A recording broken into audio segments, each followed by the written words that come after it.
It was a soft rain. Not the kind that chases people indoors, but the kind that settles gently on the shoulders of mourners and makes even stone angels look like they're weeping. Eleanor Booker stood at the edge of the cemetery, her black veil clinging to the wrinkles beneath her eyes. Her gloved hand tightened on the umbrella handle as she watched them lower the casket into the earth. A small brass plate glinted through the rain. Lieutenant William R. Booker, soldier, civil rights fighter, husband of 51 years. The crowd behind her was silent. Some held folded flags. Some bowed their heads. Some whispered about legacy and loss. But Eleanor didn't speak. She had already said her goodbyes in the quiet moments before the casket closed. Now, all that was left was the drive home. She didn't take the expressway. She took the long road through the old South Side streets, past abandoned buildings and murals that had faded with time, remnants of a Chicago that once burned with fire and revolution. Her car, an old black Buick Regal, rolled gently down Michigan Avenue. It wasn't much, but it had been William's pride. He used to say it made him feel like a king in motion. She never changed the stereo presets. Every station still played jazz, gospel, or speeches by Dr. King. Inside the car, the folded obituary rested on the passenger seat. A small white rose was pinned to the corner. Eleanor's purse sat beside it, zipped neatly, everything in order. Just like always. Then came the lights. Red, blue, flashing, loud. The siren didn't scream, it barked. Short, sharp bursts meant to startle, to command, to interrupt peace. Eleanor glanced in the mirror and pulled over slowly, with the kind of practiced ease only black elders in America ever really master. She didn't panic. She had been stopped before. Many times. Sometimes for expired tags. Sometimes for routine checks. And sometimes for no reason at all. This was likely the latter. She pulled to the curb near a corner store, its neon, open sign flickering behind bars. The rain made the street glow like an oil painting, wet concrete, golden reflections, sadness in motion. The police cruiser parked a little too close. One officer stepped out fast. Young, white, tense. The other followed more cautiously. Eleanor kept both hands on the steering wheel. The first officer, Mason, his name tag red, approached her window. He didn't smile. Didn't greet her. License and registration, he snapped. Eleanor turned slowly, drawing back her veil. Her eyes met his. Calm. Curious. Not defiant, but far from intimidated. Good evening, officer, she said, her voice rich with quiet strength. May I ask why I've been stopped? Mason tilted his head, smirked. We'll get to that. License and registration. She held his gaze a moment longer, then nodded, unbuckled, and reached, deliberately slow, for her purse. She'd taught dozens of young people over the years how to move during a traffic stop. Now she followed her own lessons, every motion smooth, visible, unthreatening. The second officer, Richie, stayed near the rear of the vehicle. He didn't say much, just watched. Mason snatched the license when she offered it. Mrs. Eleanor Booker, he read, then glanced at the address. His brow creased. This your car? She didn't blink. It belonged to my husband. He raised an eyebrow. He not around? Eleanor's hands tightened just slightly on the wheel. Her voice remained level. He's just been buried. There was silence. Mason clicked his tongue, unimpressed. Sorry to hear. Step out of the vehicle, ma'am. She stared at him. Pardon. Step. Out. Of. The. Vehicle. For what reason? Suspicion of illegal tint and erratic driving. He said it like he was making it up as he went, because he was. From the back, Richie shifted awkwardly. Mason. But Mason raised his hand. She's acting evasive. Could be drugs. Could be anything. Eleanor unbuckled her seatbelt slowly. Very well, she said, opening the door. She stepped out, not hunched, not frail, but upright. Regal. Her black gloves shimmered slightly in the streetlight. Her heels clicked softly on the wet pavement. Mason moved toward her. She stopped him with just a gesture, a single hand raised, calm as a choir leader. You may want to reconsider, she said softly. You clearly don't know who I am. That did it. Mason scoffed. Lady, I don't give a damn who you. She reached into her coat pocket, not her purse, and retrieved a folded leather case. She opened it slowly, deliberately. Inside, a federal ID badge. With a seal. Mason leaned in to read it. His jaw locked, then slackened. Richie took a few steps forward and peered at the ID, his eyes widening. United States Department of Justice. Civil Rights Division. Senior Advisor, retired. Eleanor May Booker. Eleanor tucked it away. I won't ask you again, she said. Call your supervisor. Now. The air changed. The street felt smaller. The cruiser's lights reflected off puddles like blood under pressure. Mason said nothing. Richie grabbed the radio on his shoulder and muttered into it. Dispatch, this is Unit 14. We need a supervisor at our location immediately. And maybe a deputy chief. Eleanor turned back toward her car, quiet, composed. And under her breath, almost like a prayer, she whispered to the night. Will, I hope you're watching. Because it's starting again. Officer Mason didn't like being challenged. Especially not by someone who looked like his grandmother.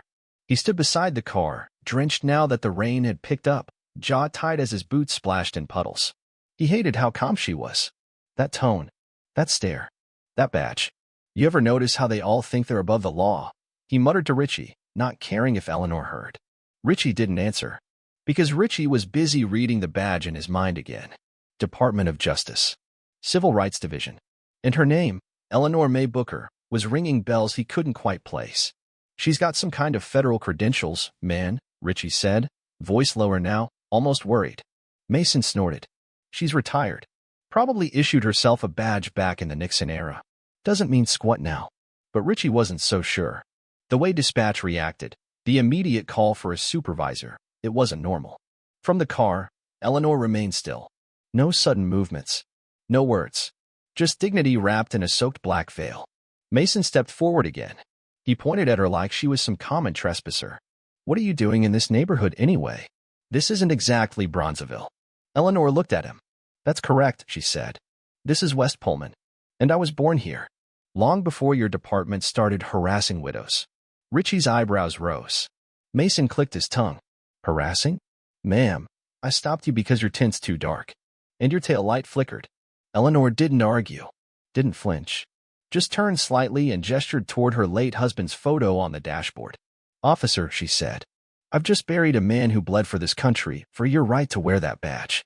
You are making a mistake. Mason chuckled. Lady, the only mistake here is thinking you're still important. I don't care who your husband was. That was his war, not mine. Then the radio crackled. A sharp voice broke through the static. Unit 14, this is Lieutenant Harper. Hold your position. Captain Duarte is en route. Do not detain or search. Repeat, do not detain or search. Richie's eyes widened. That was higher up than anything he'd heard dispatched to a traffic stop. But Mason wasn't having it. He turned toward Eleanor, almost hissing now. You called someone. Who did you call? Eleanor didn't answer. So Mason stepped closer, lowering his voice to a hiss. You think this little badge means you can disrespect me? You think your dead husband makes you untouchable? Eleanor tilted her head, lips pressed into a fine line. Then she did something that shook both men. She reached into her coat again, slowly, calmly, and pulled out her phone. One tap, and it began ringing. She held it to her ear. Waited. A male voice answered, calm and clear. Ma. Eleanor's eyes never left Mason's face. Yes, baby. I'm okay. But I need you to make a few calls. A pause. Then the voice on the other end changed, sharpened. They pulled you over? Mason stepped back slightly. Eleanor nodded. They're saying my tint is too dark. And one of them seems troubled by my presence. Another long pause. Then the voice replied, quietly. What's the badge number? Eleanor glanced calmly at Mason's chest. 7-2-8-1. Mason instinctively stepped back, as if someone had slapped his name into a courtroom transcript. The voice on the other end, her son, spoke again. Stay put. I'll be there in 10. She ended the call. Mason was visibly shaken now, and Richie, pale and quiet, looked like he wanted to vanish into his collar. Eleanor returned the phone to her coat and folded her hands in front of her like she was about to give a eulogy. Now, she said quietly, if you're done making a fool of yourself, I suggest you wait for your superior. Mason opened his mouth, but the sound of an approaching SUV cut him off. Sirens, low, urgent, howled up the block. Then came another, then two more. Within moments, a sleek black, unmarked vehicle screeched to a halt behind the patrol car. Out stepped a tall, broad-shouldered black man in a charcoal coat. No uniform, no name tag, but the aura of command rolled off him like thunder. Mason blinked, confused. Who the hell is that? Richie, who had just checked his phone, stammered. That's Jordan Booker. He's the chief of internal affairs. Mason's mouth fell open, because the man walking toward them, unsmiling, focused, was the son of the woman he'd just tried to search without cause. And he looked like someone who'd come not just to end a traffic stop, but a career. Street. Chief Jordan Booker moved with the precision of a man used to being watched. Not just obeyed, but watched. Measured. Hunted, sometimes. 6'2". Slate gray overcoat. Eyes that didn't blink unless it was necessary. Mason stood rigid beside the cruiser, trying not to look nervous. Failing. Richie subtly stepped back, like distance might somehow buy him innocence. Jordan didn't look at them. Not yet. He went straight to Eleanor. Ma. His voice dropped the armor. Just one word, soft like a sun at a bedside. Eleanor looked up at him, and for a moment, just a flicker, grief overtook her. But it vanished just as quickly. I'm fine, she said, smoothing her coat. But they didn't ask nicely. Jordan nodded. Once. Then turned. His gaze landed on Mason like a bullet in slow motion. You're Officer Mason? He asked, voice low. Mason straightened. Yes, sir. I didn't know who she was. That's right. Jordan cut in. You didn't. And that's exactly the problem. Jordan pulled out his own ID and held it up. The gold emblem of the Chicago Police Internal Affairs Division caught the light. I'm here in an official capacity now, he said. Your body cam's on? Mason hesitated. I think. Don't think. Confirm. He reached for the device on his chest. It was blinking red. Not recording. Jordan's jaw tightened. So you approached a civilian, demanded a search, and had your camera off the whole time? Mason glanced at Richie, who was already stepping back like this wasn't his war to fight. She looked suspicious, Mason said weakly. Jordan raised an eyebrow. A 73-year-old widow in a Buick looked suspicious? She refused to comply at first. She asked for a reason. That's not refusal. That's a constitutional right.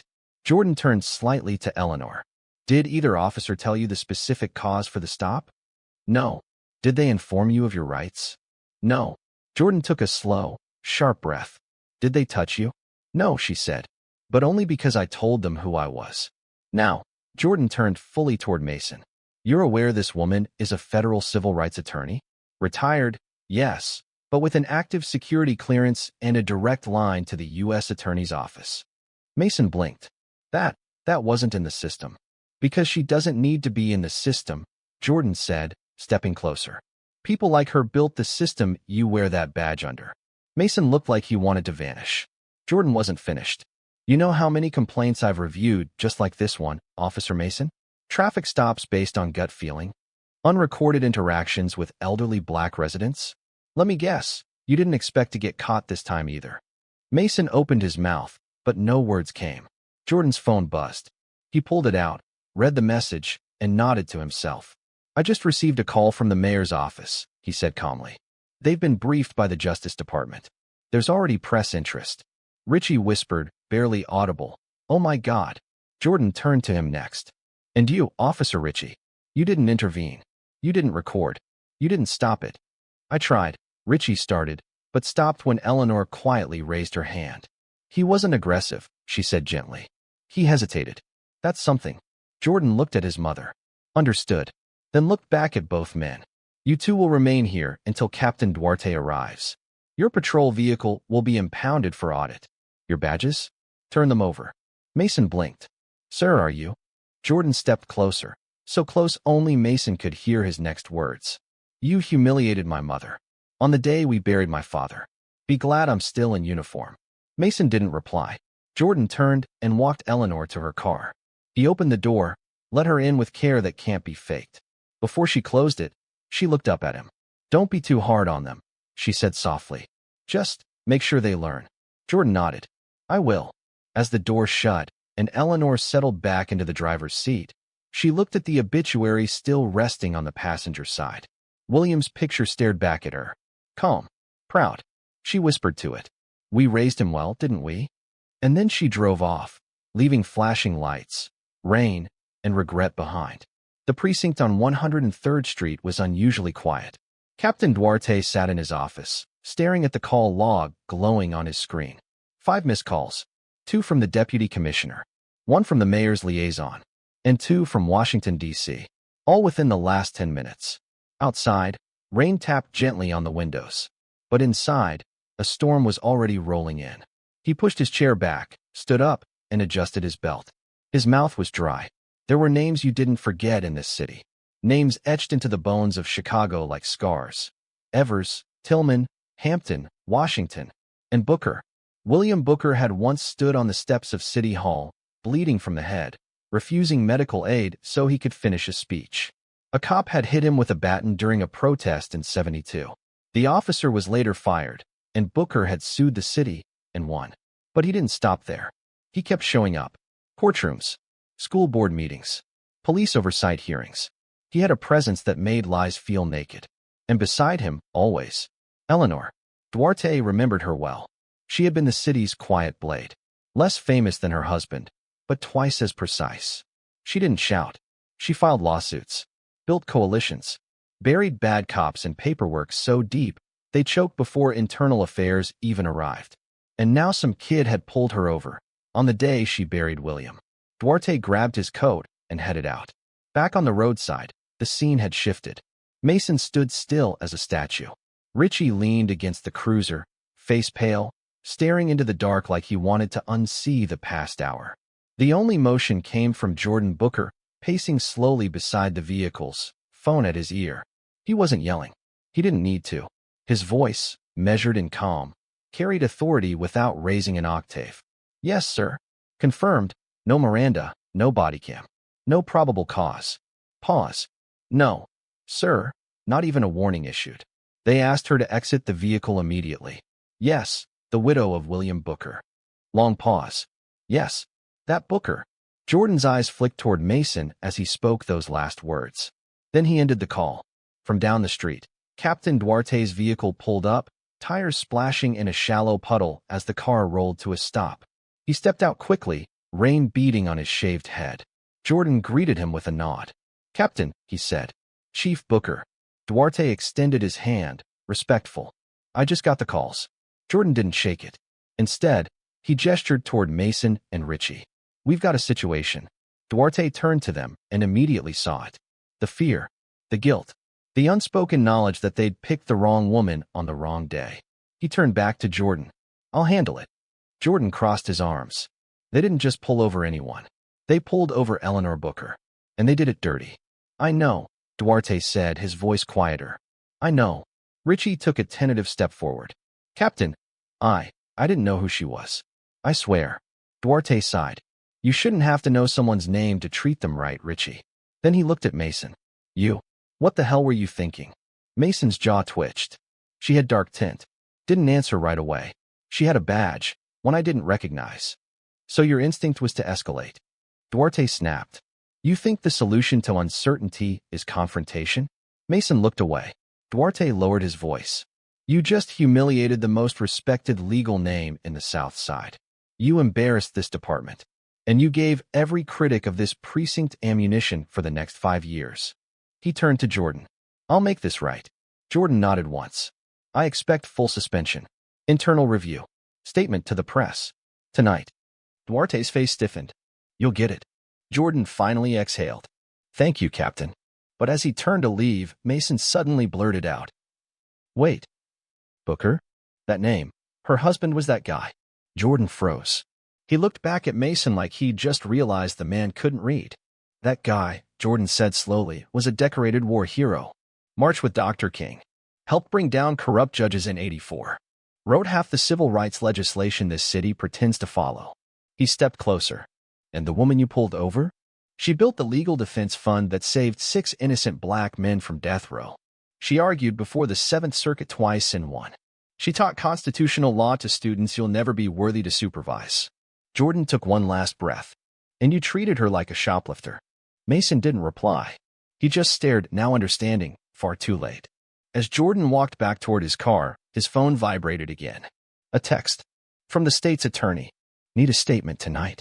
Media already buzzing. He slid the phone back into his coat, then paused. Across the street, in the soft light of the corner store window, a boy had watched the whole thing. No older than 9. Eyes wide. Taking it all in. Jordan gave him a nod. A silent message. Remember this. This is how we protect what came before. The boy nodded back. Back at Eleanor's home, An old brownstone with ivy climbing the brick walls, rain dripped from the gutters as she sat quietly at the edge of her late husband's reading chair. The house felt too big now, too silent. She hadn't even changed out of her funeral clothes. The black veil lay folded on her lap, her heels still damp from the street. Her eyes, though tired, were unshaken. There were 3 framed photographs in front of her.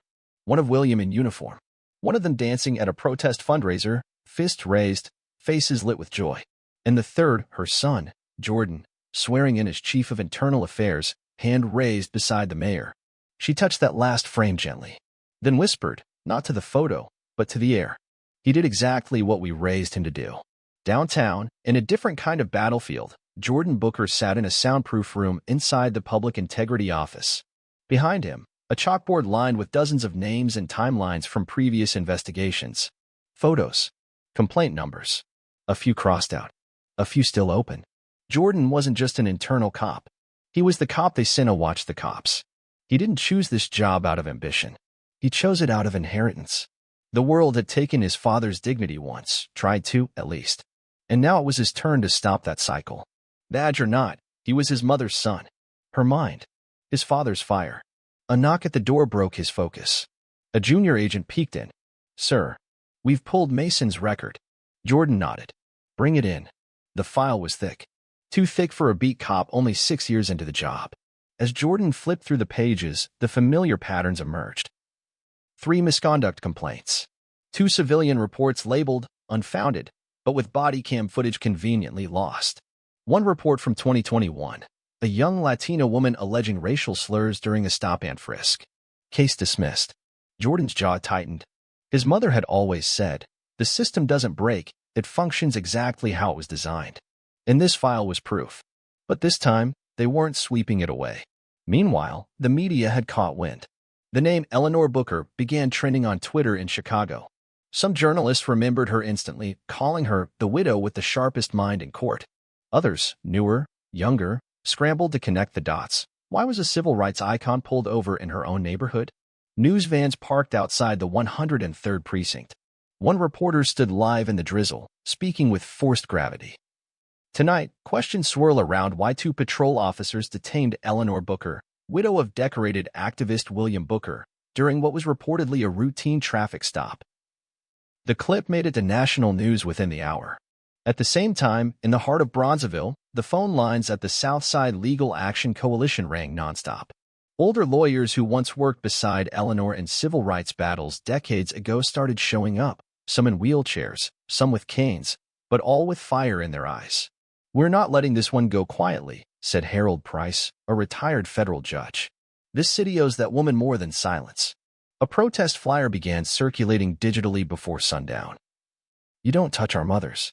Rally for Eleanor Booker Daily Plaza Saturday at noon. By nightfall, thousands had RSVP'd. Meanwhile, Jordan sat back in his chair, flipping Mason's file shut. He picked up the phone. "Deputy Commissioner," he said when the line connected. "This isn't a simple complaint. This is a liability time bomb. And I want full disciplinary measures started tonight." A pause. "Yes, sir. Suspension without pay. Psychological review. And internal affairs oversight for every stop he's made in the past 2 years." Another pause. "No, I'm not making this about my mother. I'm making it about yours too." He hung up. Then he sat in silence. Not out of doubt, but out of exhaustion. Because deep down, he knew this wasn't just about Mason, or Eleanor, or even himself. This was about every son who had to become a shield for the generation that came before. And about every mother, like Eleanor, who walked with pride even as the world tried to bend her spine. The call came just after 8 p.m. Eleanor sat in her kitchen, the scent of peppermint tea swirling in the air. The cup sat untouched. The house was quiet, save for the soft ticking of the old wooden clock William had repaired more times than she could count. Her landline rang. Not her cell, not her law office line. Her house phone, the one only a handful of people still knew by heart. She picked it up, slow and calm. "Booker residence." A woman's voice replied, firm and measured. "Mrs. Booker, this is Undersecretary Lynn Madison, Department of Justice. I'm calling on behalf of the Attorney General." Eleanor didn't flinch. "Yes," she said. "I expected someone to reach out eventually." There was a brief pause. The kind that only came when someone realized they weren't speaking to an average citizen. "We deeply regret today's incident," Madison said. "We're currently gathering documentation from the Chicago PD. Your son has been very thorough." Eleanor allowed a thin smile. "Yes, he usually is." "Ma'am," Madison continued, "the Attorney General would like to extend his personal apology. He's authorized a formal DOJ review of the precinct's stop and search records for the last 5 years. Eleanor didn't answer right away. Then she asked quietly, "And what of the officer?" "Mason? He's under suspension pending review. The mayor has already spoken with the Civilian Office of Police Accountability. Internal Affairs is conducting a concurrent inquiry." Eleanor's voice sharpened, not loud, but unmissable. "I'm not interested in symbolism. I want precedent." Madison paused again, this time longer. "Then, I understand." Eleanor closed her eyes. "If you truly do, then when this is over, I want more than an apology. I want a public admission that what happened wasn't a misunderstanding. It was a pattern. One that happens daily, just not always to women like me." There was a beat of silence. Then Madison said, "Yes, ma'am. We'll make sure it's more than just words." Eleanor hung up without another word. Across the city, Jordan stood on the rooftop of his apartment building, the lights of Chicago stretching out in every direction. He needed the space, the air, the stars. His phone buzzed. A text. From Eleanor. "He'd be proud of you, but he'd want you to dig deeper." Jordan stared at it for a moment, then replied, "I will. I already started." Below the rooftop, the city buzzed. In the newsroom of the Chicago Ledger, a young black reporter named Tamara Givens pulled out a thick folder her uncle once gave her, clippings of Eleanor and William Booker's court battles, public speeches, arrests, and victories. Her editor had asked her for a 3-paragraph story. Tamara was writing a 5,000-word expose instead. Because this wasn't just a traffic stop. This was history repeating itself, until someone had the audacity to stop it. Meanwhile, at the 103rd Precinct, Mason sat in the internal holding room. He hadn't said a word for an hour. His badge sat on the table in front of him, beside his service pistol, both sealed in separate evidence bags, labeled and time-stamped. The door creaked open. Captain Duarte entered with 2 plainclothes detectives behind him. No small talk. No jokes. Duarte sat across from Mason, opened a manila file, and slid over a sheet. It was a signed order. Immediate suspension without pay. Psychological evaluation required before reinstatement. All previous stops pending re-review by Oversight Board. Mason looked up. "This is political." Duarte leaned in. "No, Mason. This is personal. For every single person who looks like Eleanor Booker and got treated like a suspect instead of a citizen." He stood. "Congratulations," he said coldly. "You just became the poster boy for what's wrong with this department." Elsewhere, Eleanor stood at her bedroom window, arms folded. She looked out over the neighborhood that had tried to forget her and William, but never quite could. She knew this wasn't victory. Not yet. But it was momentum. And that, in the hands of the right people, of sons who remembered, of daughters who refused silence, of reporters who still believed in justice. Momentum could become change. She whispered aloud. One battle down, Will. Just one. And the rain stopped. The classroom buzzed. Most students had never heard of Eleanor Booker. Even fewer knew William Booker's name. But when she tapped the remote and brought up a grainy black and white photo, William, bloody and defiant during the 1968 Grant Park riots, the room fell silent. "That's her husband," Mrs. Phelps said. "He stood against police brutality before many of you were born. And yesterday, his widow, at 73 years old, was pulled out of her car for a tinted window violation." A boy in the back muttered, "That's not a violation. That's a setup." Another nodded. "They thought she was just some old lady." Mrs. Phelps pointed to the image again. "They thought that about him, too, until he made them remember his name." At City Hall, Deputy Mayor Asha Verdon read over a brief memo that had been rushed in from the Office of Equity. It was dense, dry, but the title hit hard. Recurring Stops, a 20-year review of traffic enforcement disparities in Black Chicago neighborhoods. Asha flipped through page after page of charts and data.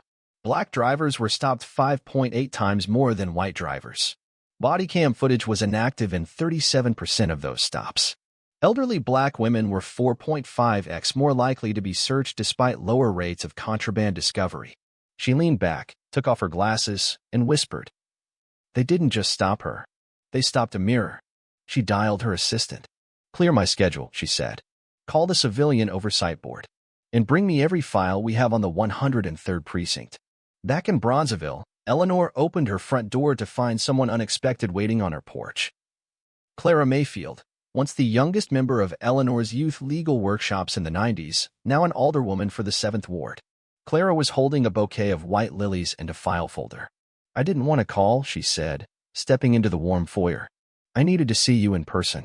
Eleanor accepted the flowers, set them beside William's photo, and gestured for her to sit. "They're going to try to spin this," Clara said. "Say it was a miscommunication. Say Mason didn't know who you were." Eleanor nodded. "He didn't. And that's the real problem." Clara opened the file. "We're working on emergency legislation. City ordinance. We're calling it the Booker Bill." Eleanor raised an eyebrow. Clara continued.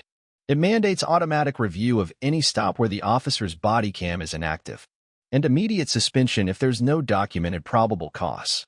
Eleanor looked down at the draft language, sharp, clear, enforceable. Clara hesitated. "I wanted to ask if we could name it after William, but also you." Eleanor folded her hands in her lap. She didn't answer right away. Then, gently, "If it helps another mother get home without fear, then call it what you must. I didn't fight to be remembered. I fought to change what's remembered about us." That night, a muralist named Devontae Knox began working in silence under an overpass near 47th Street. Spray cans hissed into the night. The piece was simple. On the left, a young William Booker in his army uniform, shadowed by police in riot gear. In the center, Eleanor Booker in her veil, standing tall beneath storm clouds. And on the right, Jordan, arms crossed in a suit, badge in his chest pocket, not as a weapon, but as a shield. Above them all, scrawled in bold white paint. They stood. "We remember." The precinct hallway was dead silent. You could hear the buzz of the fluorescent lights, the subtle creak of leather as an officer shifted in his seat, the rattle of a vending machine coughing out a bag of stale chips in the break room. But down at the far end of the corridor, outside the Internal Affairs office, the tension was thick enough to choke on. Captain Duarte stepped off the elevator, his boots echoing with every measured stride. He wasn't wearing his usual clipboard smile today. There were no check-ins, no coffee in hand, no handshakes. His face was stone. At the far end, Mason sat in a chair just outside the small interview room. No phone, no belt, no badge. Just a man with clenched fists and the realization that the badge he once used like a sword had now become a weight he couldn't carry. Duarte didn't speak to him. He pushed the door open and entered the small room, where Jordan Booker sat alone with a file folder open and a steaming cup of untouched coffee. Their eyes met. "Captain," Jordan said calmly, not looking up from the file. "Chief Booker," Duarte replied, gently shutting the door behind him. Jordan finally looked up. "You're late." Duarte exhaled. "The press is camped on the sidewalk. I had to take the back." Jordan nodded. "They should be." He turned the file so Duarte could see it. "This is Mason's disciplinary history. You'll see a pattern." "I know the pattern," Duarte said. "I've been covering for it for years." The honesty was unexpected, but clean. Sharp. Jordan raised an eyebrow. "Then why didn't you stop it?" Duarte took a seat across from him. "Because I spent most of my career thinking that if I just weeded out the worst ones quietly, the system would fix itself. But that's not how cancer works." Jordan let the words settle. "And now?" he asked. "Now," Duarte said, "I stop pretending this is about bad apples. Now I start naming the rot. And I start with him." He gestured toward the door. Toward Mason. Jordan leaned back. "You're going to fire him?" "Yes," Duarte said. "But not just that. I'm opening his past 10 months of body cam footage. I'm calling for a full review of every stop, every use of force report. If there are other victims, any false arrests, I'll find them." Jordan gave the faintest nod. "And the statement?" "Drafted and approved," Duarte replied. "The department will issue a public apology to Eleanor Booker, and we'll acknowledge the systemic error, not just the personal one." Jordan's jaw tightened. "You understand she doesn't care about saving face. She wants change." "She's going to get both," Duarte said. "Because, frankly, she deserves it." Outside the precinct, a small crowd had already gathered, mostly journalists, some community organizers, and a few quiet neighbors who had grown up hearing the name Booker like it was a street corner or a scripture. At exactly 11 a.m., Duarte stepped onto the steps, flanked by 2 public information officers and the mayor's community liaison. Dozens of microphones. Dozens of eyes. He didn't speak from a script. Yesterday, A woman who has done more for this city than most of us ever will was stopped without cause.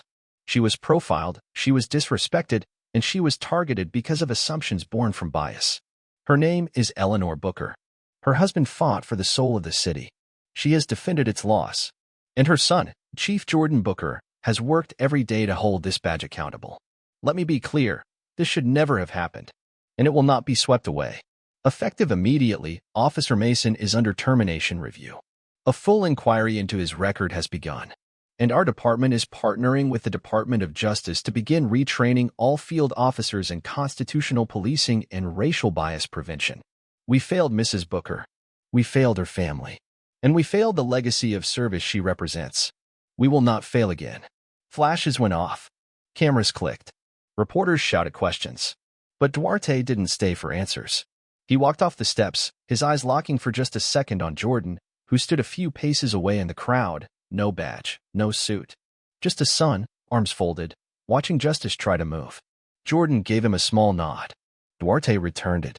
A fragile bridge, but a real one. Back at Eleanor's home, she watched the press conference on her living room TV. She didn't cry. She didn't smile. But she did lean back, close her eyes, and whisper just loud enough for the air to carry it. About damn time. By noon, the city had changed. Not completely, not permanently, but noticeably. In barbershops, on church steps, in lunchrooms and L platforms and scrolling news feeds, the same name kept rising from every corner of Chicago like a flame that wouldn't go out. Booker. Some spoke it with reverence. Some with shame. Some, for the first time, with understanding. At WBEZ Chicago Public Radio, an afternoon segment aired called The Power of the Booker Legacy. Host Clarence Vale, a former student of Eleanor's from her teaching days at Northwestern Law, leaned into the mic with practiced grace. It's one thing to read about civil rights in a textbook. It's another to see it still needing defense in real time. Mrs. Eleanor Booker wasn't just pulled over. She was dismissed, as if decades of service, sacrifice, and the scars of marching in her husband's shadow meant nothing. But today, this city remembered. Her name forced it to. And if we're honest, most of us only remember names after the tragedy, after the funeral, after the hashtags. So maybe, just this once, we get ahead of the morning. In a courthouse downtown, Judge Rami Patel called for an early recess and returned to his chambers. There, on his desk, was a photograph. Eleanor and William Booker, standing beside a group of law students in 1993, one of whom was a young Rami, tie crooked, eyes wide. He sat down slowly and stared at the image, thinking not just of the traffic stop, but of all the moments before, the ones the cameras had never captured. The time Eleanor defended a boy wrongly accused of robbing a gas station and had the whole case dismissed before arraignment. The time she walked out of a courtroom at 2 a.m., barefoot, bloodied, but smiling because the injunction had passed. The time she stood alone outside City Hall for 6 hours holding a handwritten sign, "Protection without accountability is oppression." He picked up his phone. "Schedule me for the rally Saturday," he told his assistant. "I'm not speaking. I'm standing." Meanwhile, Eleanor sat by her dining room table as hand-addressed envelopes began piling through the mail slot. Letters. Dozens of them. Some from neighbors. Some from across the country.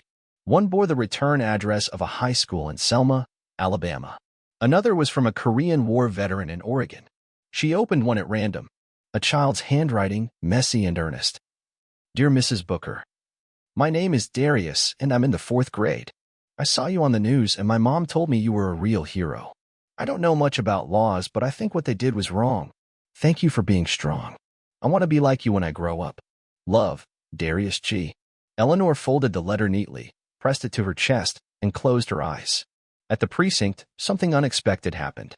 One by one, officers began showing up to the Internal Affairs wing, not to complain, not to deflect, but to quietly say, "We've worked with Mason, and we've seen it before."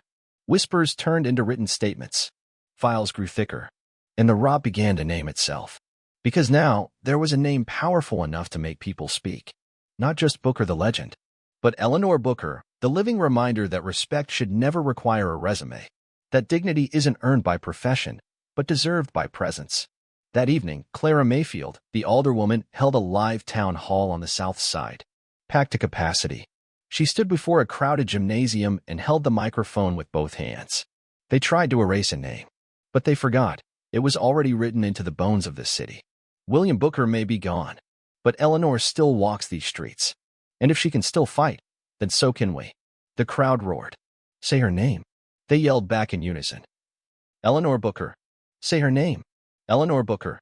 And in a quiet office at the Chicago Tribune, an editor made a simple but powerful decision. Tomorrow's front page would be black and white. No ads. No clutter. Just one headline. They tried to stop her. Instead, she stopped them. And beneath it, a photo of Eleanor standing beside her Buick in the rain. Head high. Veil blowing gently in the wind. Unshaken. By the next morning, Eleanor Booker's face was everywhere. But it wasn't just the news cycle anymore. It was the narrative. She had gone from a mistaken traffic stop to the embodiment of a city's reckoning. Yet those who only knew her as widow of William Booker were about to discover they'd barely scratched the surface. Because while William had led marches, Eleanor had built cases. Tamara Givens, the young reporter at the Chicago Ledger, leaned over her laptop in a windowless office on the 5th floor, fingers moving like fury. She had done what few journalists dared to anymore, gone to the courthouse archives in person. Box after box of old dockets, handwritten motions, yellowing legal briefs.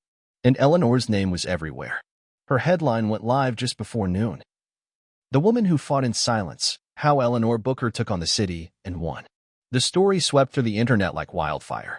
It wasn't just a bio, it was a dossier. Small Blue Diamond 1976 sued the city after a 17-year-old boy was shot by police and left without medical aid for 45 minutes. She won a $1.2 million settlement for the family. Small Blue Diamond 1984 argued Booker versus Chicago Transit Authority, leading to the desegregation of hiring practices across multiple city departments. Small Blue Diamond 1991 helped expose a secret task force within CPD responsible for unlawful surveillance of black clergy and community leaders. That case led to the disbanding of the unit. Small Blue Diamond 2003 took on the private prison contractor Wexler Holdings for abuse of juvenile detainees. She lost that case, barely, but it sparked a state Senate inquiry that led to 5 new legislative reforms. She wasn't just someone's wife. She was a one-woman legal revolution. Meanwhile, news outlets that had never once printed her name now scrambled to interview her former clients, colleagues, even clerks who had once passed her notes in court. A viral clip surfaced from a 1998 public hearing in grainy VHS quality. Eleanor, standing before the city council, saying, "You don't get to preach justice for all when your definition of all keeps changing based on skin tone, zip code, and last name." Another from 1987, black blazer, fire in her voice. When your rights can be paused at a traffic stop, you were never free. You were just temporarily tolerated. And while the media rediscovered her past, others relived it. At a small law firm in Hyde Park, 5 young black women, law clerks and first-year associates, huddled around a computer playing clips of Eleanor in court. "She sounds like thunder," one whispered. "No," another corrected softly. "She is thunder." In the hallway of a high school in Chatham, a history teacher who'd once been a civil rights intern played Eleanor's speech from the 1984 legal convention. He paused it halfway through and asked his class, who here thought Rosa Parks was the only black woman who made a stand? Hands went up. Then he pressed play. The classroom listened in silence as Eleanor's voice echoed from the grainy speakers. Resistance doesn't always look like marching. Sometimes, it looks like paperwork, like depositions, like staying in rooms that were built to make you feel small and refusing to leave until you're seen. But not everyone welcomed the spotlight. In City Hall's 4th floor, a crisis communications team met in a darkened conference room. A strategist, mid-30s, white shirt stained with coffee, said it flat out. "We can't discredit her. There's nothing to discredit." Another offered nervously, "We could try to shift the focus onto the officer's lack of experience, frame it as a training failure, not a racial one." A woman at the end of the table spoke up, an aide to the deputy mayor. "No," she said. "This one's different. This isn't just a scandal, it's a mirror. And it's showing people something we've spent years trying to downplay." They all sat in silence. Because she was right. Eleanor Booker had survived their silence. Now they had to survive her voice. And in her quiet living room, Eleanor sat beside a growing pile of letters and press clippings. She wasn't overwhelmed. She wasn't even impressed. She was focused.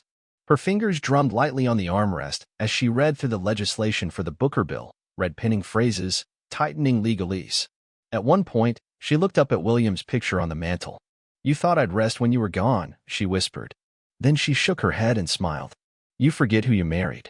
They approached slowly, the way wolves might circle something they didn't understand. The younger officer stepped forward first. His voice was sharp, too loud for the room, too clipped for courtesy. Sir, I'm going to need you to stand up. The old man didn't look up. He turned the page of his newspaper. The elder officer leaned in, his hand brushing his belt. You heard him. Still, the man did not move. He reached for his coffee cup, half empty, no cream, no sugar, and took a sip so deliberately that the clink of porcelain echoed. The younger cop's nostrils flared. I said stand up. Now. The diner had fallen completely silent. No sizzling from the kitchen. No murmurs. Only the soft rattle of wind against the window pane. The officer's hand dropped from his belt to his holster. And then, he drew his weapon. A flash of metal. A sharp intake of breath from the mother at the corner table. The gun leveled at the old man's chest. Hands where I can see them, he barked. The man finally looked up. Not startled. Not angry. Just tired. As if he'd been waiting for this moment since the first time someone mistook his stillness for a threat. He raised one hand. Then the other. Slowly. Deliberately. His voice, when it came, was even. Soft enough that it made the volume of the officer's shout feel absurd. Put that away, son, the man said. You don't know what you're doing. The gun didn't move. A phone camera clicked from somewhere behind a booth. The older officer shifted uncomfortably, watching the younger one closely now. The man in the booth sat upright, folding his napkin. He looked into the barrel with the steadiness of someone who had stared down worse. And he said 5 words. 5 words that would stop everything. Call your chief of police. The words didn't shout. They didn't plead. They landed like a gavel. Firm. Measured. Irrefutable. The younger officer hesitated. Just a flicker, but enough. The old man's gaze didn't leave him. Go on, he said, voice like iron worn smooth. Radio it in. Give him my name. The diner remained frozen. Forks midair. Breaths caught between lungs and lips. The older cop's eyes narrowed. What's your name, sir? The man leaned back slowly, folding his hands in front of him like he was still in chambers, like the booth was a bench, and he was about to deliver judgment. Clarence E. Roland. The name struck like a tremor. It meant nothing to the young cop, but the older one paled. His hand twitched away from his belt. You said Roland? He asked, voice suddenly brittle. The man nodded once. The younger officer's brows furrowed. Who the hell is Clarence Roland? The elder cop reached for his radio. Dispatch, this is Officer Redley. I need a confirmation on Clarence Edward Roland. Civilian ID. Just give me a... The radio crackled. Then silence. Then, confirmed. Clarence E. Roland. Retired federal judge. Former DOJ special counsel. Recipient of the Medal of Freedom. The diner erupted. Not in noise, but in motion. Phones came up. Murmurs turned to shouts. The waitress took a step back like she'd just realized she'd kicked a stone that turned out to be a mountain. The younger officer lowered his gun, slowly, his hand now trembling. Clarence didn't move. He didn't gloat. He didn't smirk. He just looked at the weapon, now half-holstered, and said, You'd better remember what it felt like to point that at someone who's been fighting for your rights longer than you've had a badge. No one spoke. No one moved. Until the judge stood and left cash on the table for the meal he barely touched. Outside, the afternoon light had shifted, casting long shadows across the sidewalk. Judge Clarence Roland stepped out of the diner as if nothing had happened. No sirens, no drawn weapon, no nearly fatal mistake. His gait remained slow, deliberate, measured. But this time, the cane tapped the pavement like a metronome in a courtroom long gone quiet. Behind him, the door swung shut. Inside, the scene cracked wide open. Diners rose to their feet, voices climbing from whispers to outrage. You pulled a gun on Judge Roland? A man near the counter shook his head in disbelief. That's the same man who argued against voter suppression in '89. The same one who got my cousin's record expunged. You don't know him. The waitress looked pale. Officer Redley removed his cap, running a hand over his scalp.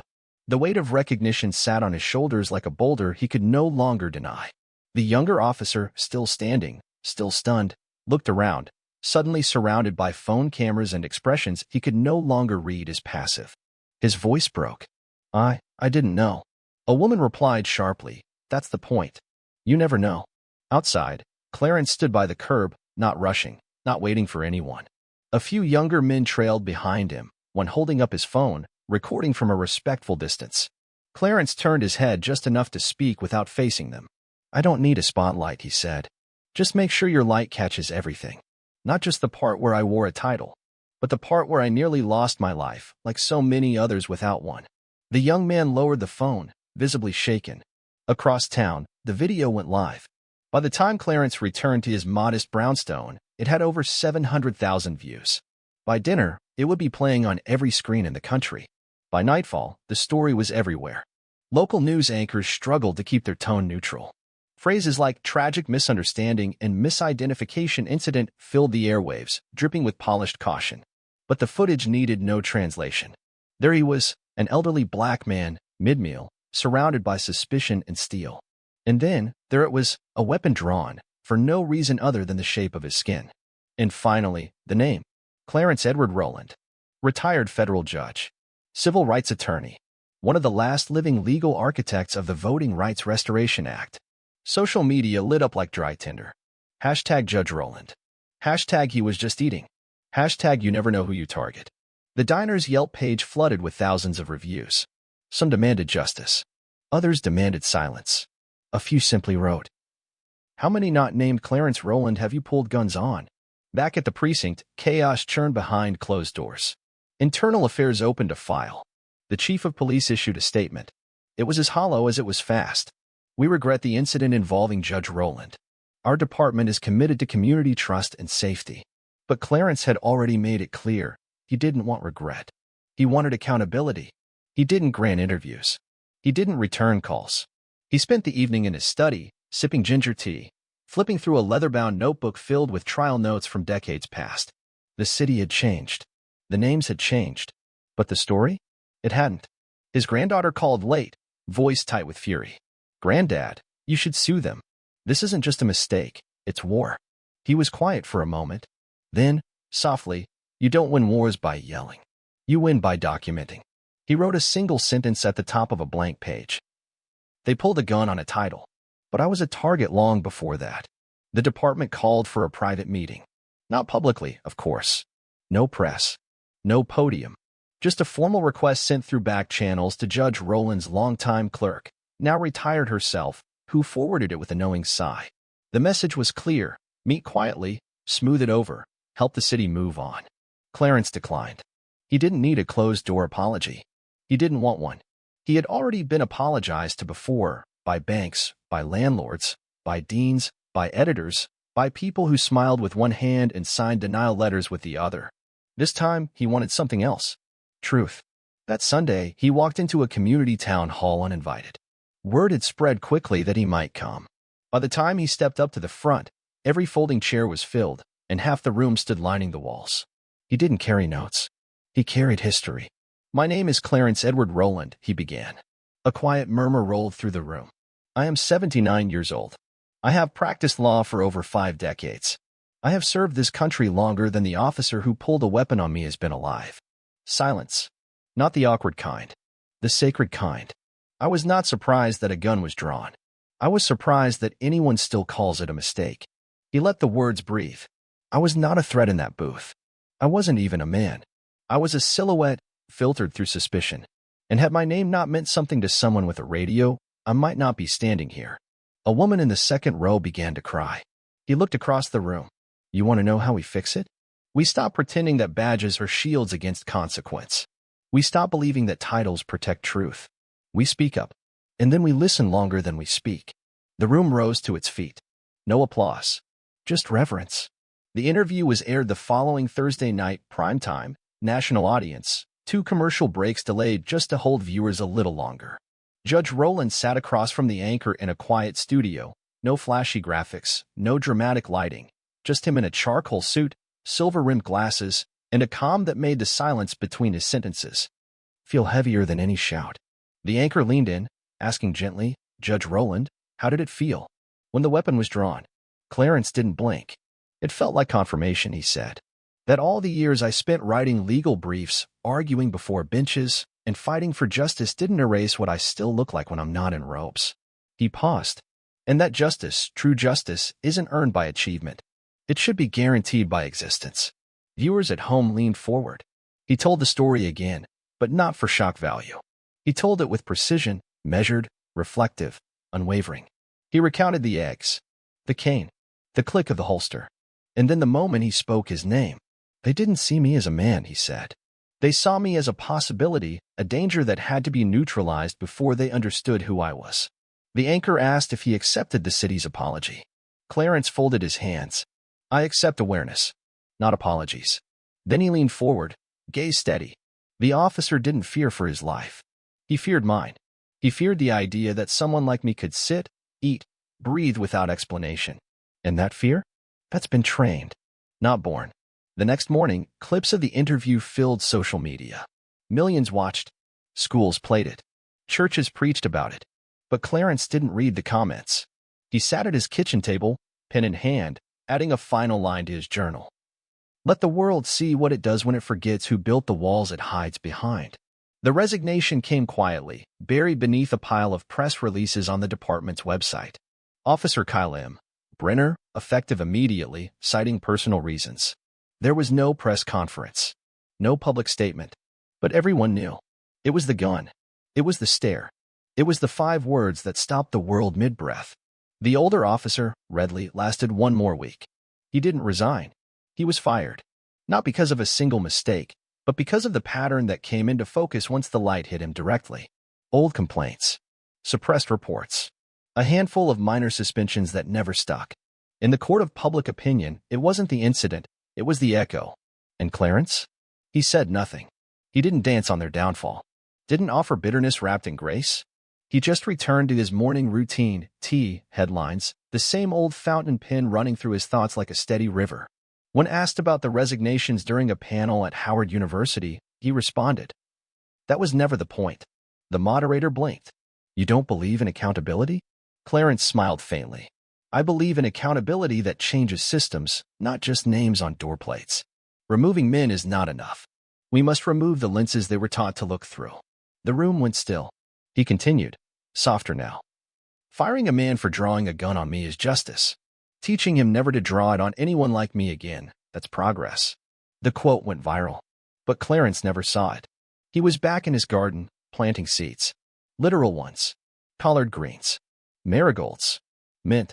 Justice, he liked to say, should smell like something alive. A few weeks later, Clarence received a letter. Not an email. Not a printed memo. A handwritten envelope, cream-colored, addressed in careful cursive. The return address wasn't official. It was a street number from a neighborhood not far from the precinct. Inside, a single-page letter, penned in tight, uneven script. Judge Rowland, I've watched your interview a dozen times. I was the officer who stood behind him. Redley, I didn't draw my gun, but I didn't stop him either. I told myself I was just following protocol. That hesitation was safety. But really, I was quiet because I was afraid of losing favor, afraid of being wrong. I saw a man sitting with dignity, and I let another man treat him like a threat. I'm sorry, not for your title, not for your record, but for your humanity, which I failed to defend. If you ever want to talk, I'll listen. That's all I can offer. Clarence read the letter twice. He didn't respond. Not yet. But he tucked it into his notebook, in the same pocket as the original police report. Not to hold on to guilt, but to record truth. Because truth, in the end, was the only thing stronger than memory. Later that week, a group of law students invited him to speak. It was supposed to be a small seminar, but the word spread. By the time he arrived, they'd moved it to a campus auditorium. He stepped up to the podium slowly, cane tapping against the wood floor like punctuation. He didn't bring notes. He brought the letter. He read it aloud, then folded it, and said, sometimes justice starts with 5 words, and sometimes it follows with 1. He let the room breathe. Accountability. That spring, Clarence returned to the courtroom, not to preside, not to testify, but simply to sit. The marble halls of the federal building echoed with the same sounds they always had, the shuffle of shoes, the creak of doors, the distant hum of bureaucracy. But when Clarence entered courtroom 3, something changed. Clerks paused. Security nodded with recognition, not routine. And the judge seated on the bench rose, just for a moment, as Clarence took his place quietly in the gallery. He sat in the last row. Same spot he'd chosen 40 years earlier when he first entered the building as a junior attorney. Back then, he didn't speak until spoken to. Now, even his silence demanded attention. The case was minor, an immigration hearing. The young woman standing before the court trembled slightly as she spoke, her accent thick, her story thick with pauses. Clarence listened, not to the words, but to the weight of them. After the hearing, the judge, mid-30s, black, proud, approached him in the hallway. "Sir," she said, lowering her voice, "I read your dissent in United States versus Keene. It made me want this job." Clarence smiled. "That dissent nearly cost me mine." She laughed nervously. He added, "But that's the difference between memory and legacy. One fades, the other teaches." She thanked him. Twice. Then left. Clarence turned back toward the courtroom doors, ran his fingers along the worn brass handle. It was the same courtroom where he once overturned a law that separated families. The same one where a U.S. Marshal once refused to believe he was the judge and asked to see his ID twice. He whispered something then. To the wood. To the air. To time itself. "I'm still here. Not to be honored. To bear witness." That summer, a school invited Clarence to speak. Not a university. Not a law school. A high school, public, underfunded, and full of names teachers mispronounced. The principal, a wiry woman with fierce eyes and sleeves rolled up past her elbows, greeted him at the door. "We've got kids who think justice is a word white men use on TV," she said. "They need to see something else." Clarence nodded. "They'll see truth." He stepped into the gymnasium at 10:04 a.m. The bleachers were full. Most of the students leaned back, arms crossed, waiting for another adult to speak like a textbook. He didn't start with introductions.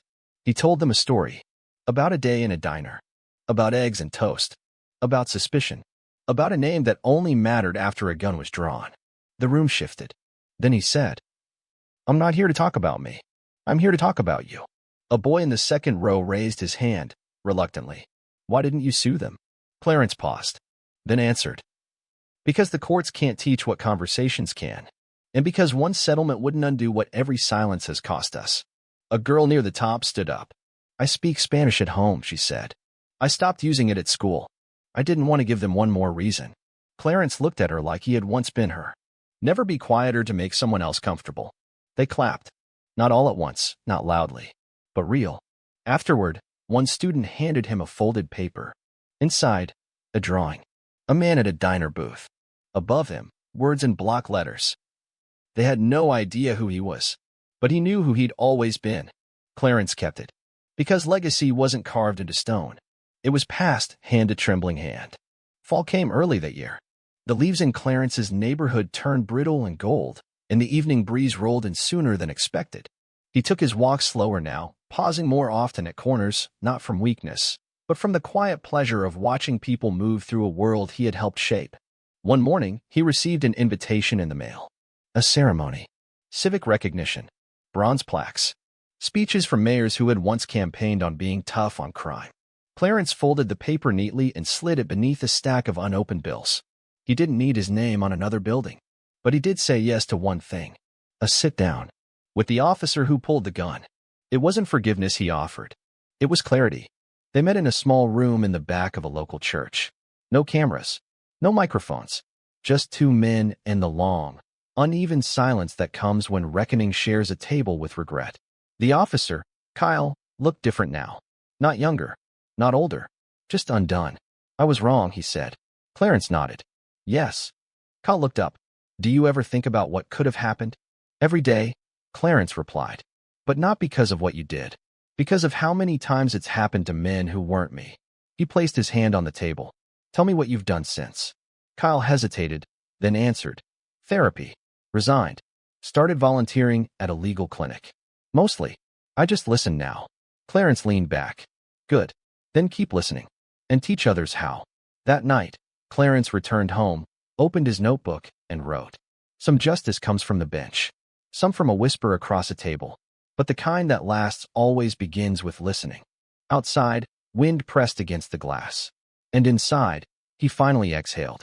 It was the first time he had returned to the diner. Not by accident. Not out of hunger. On purpose. The air inside still smelled like oil and bread. The booths hadn't changed. The same cracked vinyl. The same faded menu boards with letters that hung crooked. But the silence was different. This time, it wasn't suspicion that followed his steps. It was recognition. The woman behind the counter froze when she saw him. Then, nervously, she stepped forward. "Judge Roland," she said softly. I wasn't sure if you'd ever come back." Clarence didn't smile, but he didn't turn away. "I almost didn't," he said. "But I believe places can change, if the people in them do." She nodded, eyes full of apology, but he didn't wait for her to find the right words. He walked to the same booth, slid in with a quiet grace. And this time, he didn't sit alone. Within minutes, others joined him. A neighbor, a teacher from the local high school, a young boy who'd asked his mother if he could shake the judge's hand. Even Marcus, the man who filmed that day, now working as a journalist, came in quietly and sat across from him. No cameras, just company. Clarence looked around the table. There was laughter. Someone brought pie. Someone else passed a photo to be signed. It wasn't celebration. It was presence. At one point, the waitress came by and asked if he wanted the same order. He thought for a moment, then said, "Yes. But this time, make sure it's hot." They laughed, but only because it was true. He cut into his eggs slowly, looked around at the people beside him, and realized something. They knew who he was now, but more importantly, they knew who they were, too. The story faded from the headlines as stories always do. New outrage took its place. New names, new hashtags. But in quiet corners, in classrooms, courtrooms, kitchens, it remained. Not as a moment of fury, but as a lesson written into the skin of the city. Clarence continued his walks. He taught one class a month at the community college. He mentored 3 students studying constitutional law. He visited his granddaughter's 4th-grade class and let the kids ask questions. Real ones, messy ones. Were you scared? Yes. Did they get in trouble? Some. Would it happen again?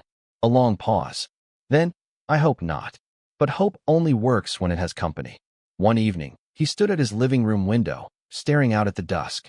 In his hand was a small frame, a drawing sent by a young artist from Detroit.